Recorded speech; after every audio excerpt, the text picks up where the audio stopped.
Hello everyone. जैसे कि हम सिंपल सेंटेंस को पढ़ रहे थे तो उसके कल हमने टेस्ट लिया था। उसमें सिंपल सेंटेंस के जो स्टार्टिंग में हमने टॉपिक किए थे, अब हम उसमें आगे बढ़ रहे हैं और पार्ट 4 की तरफ आगे बढ़ रहे हैं।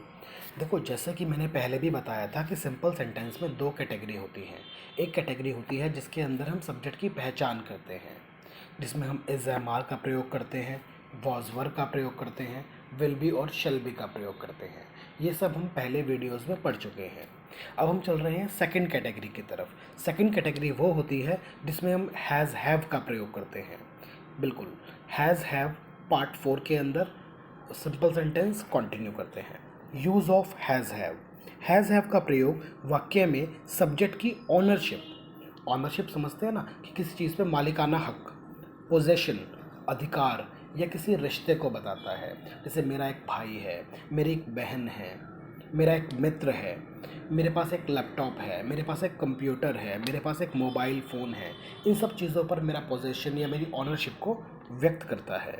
इसमें हम हैव का प्रयोग भी करते हैं और हैज़ का भी। आए हो, वी हो, यू हो, दे हो, कोई भी नाम प्लूरल हो तो हम यूज़ करेंगे हैव। ही हो, शी हो, इट हो, कोई भी नाम अकेला हो तो हम यूज़ करेंगे हैज़। देखिए, सबसे पहले आता है सकारात्मक वाक्य, मतलब कि अफर्मेटिव। इसमें सब्जेक्ट, उसके बाद हैज़ हैव और उसके बाद ऑब्जेक्ट। जैसे कि एग्जाम्पल लिखा गया है कि पूजा के पास एक पुस्तक है, तो पूजा के पास मतलब उसका उस पुस्तक पर अधिकार है, पोजेशन है। तो पूजा यूँ का यूँ आ गया, और पूजा क्योंकि नाउन सिंगुलर में आता है तो हैज़ लगेगा। पूजा हैज़ अ बुक। इसी तरह एक और लाइन है कि मेरे दो भाई हैं, तो मैं कौन, आई के साथ हैव। दो भाई मतलब टू ब्रदर्स। इसी बात को हम नेगेटिव ले जाएंगे तो सब्जेक्ट सब जब नेगेटिव बनाएंगे, देखो वैसे तो नेगेटिव बनाने के कई तरीके हैं, लेकिन हम यहाँ पर एक सिंपल तरीका लेंगे। सिंपल तरीका है कि हम साथ में डूडस लगा दें। हालांकि मैं डूडस क्यों लगा रहा हूँ, क्योंकि आगे जब टेंस पढ़ेंगे तो हमें इस डूडस का प्रयोग बार बार करना होगा, तो क्यों ना हम एक अच्छा बेस बनाकर शुरुआत से ही चलें। तो सब्जेक्ट के बाद डू डज, उसके बाद नॉट, उसके बाद हैव और उसके बाद ऑब्जेक्ट। तो आई, वी, यू, दे नाम प्लूरल हो तो डू लगेगा, ही, शी, इट नाम सिंगुलर हो तो डज लगेगा। यहाँ पर एक बात बहुत इंपॉर्टेंट है, ज़रूर याद रखिएगा। जब वाक्य में डू डज लग जाते हैं तो उसके बाद हैज़ का प्रयोग नहीं होता, हर जगह हैव लगेगा।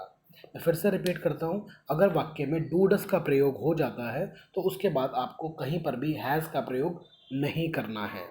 जैसे राम के पास किताब नहीं है, तो राम यू का यू, क्योंकि राम और नाम सिंगुलर है तो डज हो गया। डज के बाद नॉट और नॉट के बाद हैव लगेगा। यहाँ पर राम की वजह से हैज़ नहीं लगेगा, तो Ram does not have a book. इसी प्रकार इंटैरोगेटिव, जैसे कि पहले भी कहा था कि हेल्पिंग वर्ब उठ के आगे आ जाती है। यहाँ पर हमारी हेल्पिंग वर्ब है डू और डज, तो डू डज उठ के आगे आ गया, उसके बाद सब्जेक्ट, फिर हैव और फिर ऑब्जेक्ट। क्या राम के पास एक किताब है, तो does Ram have a book. इसी बात को हम नेगेटिव इंटेरोगेटिव में ले जाएंगे, क्या राम के पास किताब नहीं है, does Ram not have a book. तो डू डज, फिर सब्जेक्ट, फिर नॉट, फिर हैव, फिर ऑब्जेक्ट। मैंने पहले भी कहा था, अगर वाक्य डब्ल्यू एच इंटेरोगेटिव है तो नॉट का प्रयोग चौथे स्थान पर होगा, और वाक्य डब्ल्यू एच इंटेरोगेटिव नहीं है तो नॉट का स्थान तीसरा होगा। आगे डब्ल्यू एच इंटेरोगेटिव में डब्ल्यू एच सबसे पहले, फिर डू डज, फिर सब्जेक्ट, फिर हैव, फिर ऑब्जेक्ट। राम के पास किताब क्यों है, तो वाई यू का यू, क्योंकि ये वाई लगेगा ना। हेल्पिंग वर्ब आ गई डज, हेल्पिंग वर्ब लगी राम के लिए, तो why does Ram have a book. ऐसे ही डब्ल्यू एच नेगेटिव बनेगा, W H plus do does plus subject plus not plus have plus object, कि राम के पास किताब क्यों नहीं है, why does Ram not have a book. तो ये सिंपल सेंटेंस का पार्ट 4 के अंदर हमने इसका प्रेजेंट में हैज़ हैव का प्रयोग सीखा है। पास्ट में जब जाएंगे तो ये हैज़ हैव बदल जाएगा हैड में। कैसे, देखते हैं। देखिए, यूज ऑफ हैड का प्रयोग सिंपल सेंटेंस में सब्जेक्ट की ऑनरशिप, पोजेशन, रिलेशन, वही तीन चीज़ें, ऑनरशिप, पोजेशन, रिलेशन को व्यक्त करेगा, लेकिन पास्ट में, भूतकाल में। प्रेजेंट में तो हमने कह दिया था ना कि मेरे पास पेन है, मेरा एक भाई है, लेकिन पास्ट में मेरा एक भाई था, मेरे पास एक पेन था, मेरे पास एक कंप्यूटर था।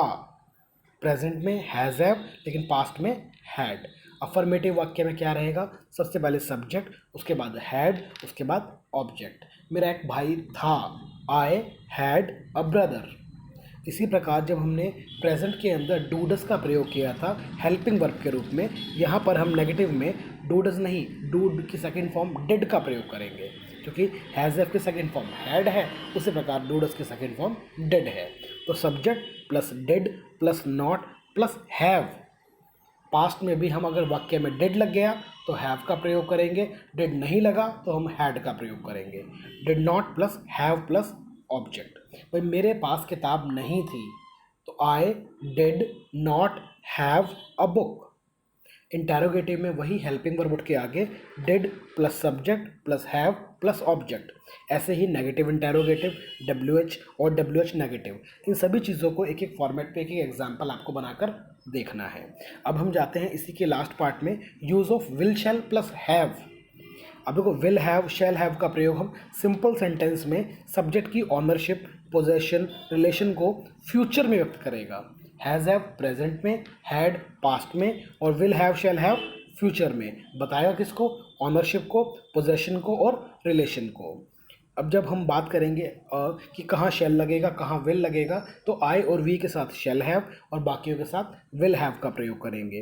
अफर्मेटिव में subject plus will shell plus have plus object. उसके पास एक पुस्तक होगी, हम अनुमान लगा रहे हैं, हम फ्यूचर के बारे में बता रहे हैं, तो ही विल, क्योंकि ही का विल लगेगा, he will have a book. Negative में he will not have a book. Negative interrogative देखो या इंटेरोगेटिव देखो या WH देखो या WH नेगेटिव देखो, इसे भी इसी तरह प्रयोग हमें करना है। मैं ज़्यादा एक्सप्लेन नहीं कर रहा हूँ ताकि आप इस चीज़ को अच्छे से खुद से करें। प्रेजेंट में पास है, एक चीज़ का अधिकार मेरे पास है, एक चीज़ की ऑनरशिप मेरे पास है, तो हैज़ हैव। अधिकार था, ऑनरशिप थी, तो हैड। अधिकार होगा, ऑनरशिप होगी, तो विल शैल के साथ हम हैव का प्रयोग करेंगे। आई बात समझ। आज मैं वीडियो में एक चीज़ नई ऐड कर रहा हूँ, जो यूजुअली मैंने देखा है कि यूट्यूब वगैरह पर काफ़ी लोग ढूंढते हैं, तो वो चीज़, या फिर गूगल पर ढूंढते हैं तो वो चीज़ नहीं मिलती है। वो है एक्सरसाइज के लिए सेंटेंस। आप कोशिश कीजिएगा कि आपको यहाँ पर एक्सरसाइज के लिए सेंटेंस भी तो देखने हैं ना। तो अब आज जो मैं सेंटेंस देने वाला हूँ होमवर्क के में आपके लिए, वो एक्सरसाइज बेस्ड है किस पर, हैज़ हैव पर, हैड पर, विल शैल और हैव, मतलब सिंपल सेंटेंस की कैटेगरी नंबर 2 पर, अधिकार पर बेस्ड है। ये सारे सेंटेंस आपको ढूंढने हैं, आपको बनाने हैं, ट्रांसलेट करने हैं, और फिर इनका आंसर मैं आपको कल दोबारा बताऊंगा। इस चीज़ को आपको करना है, ठीक है। Thank you.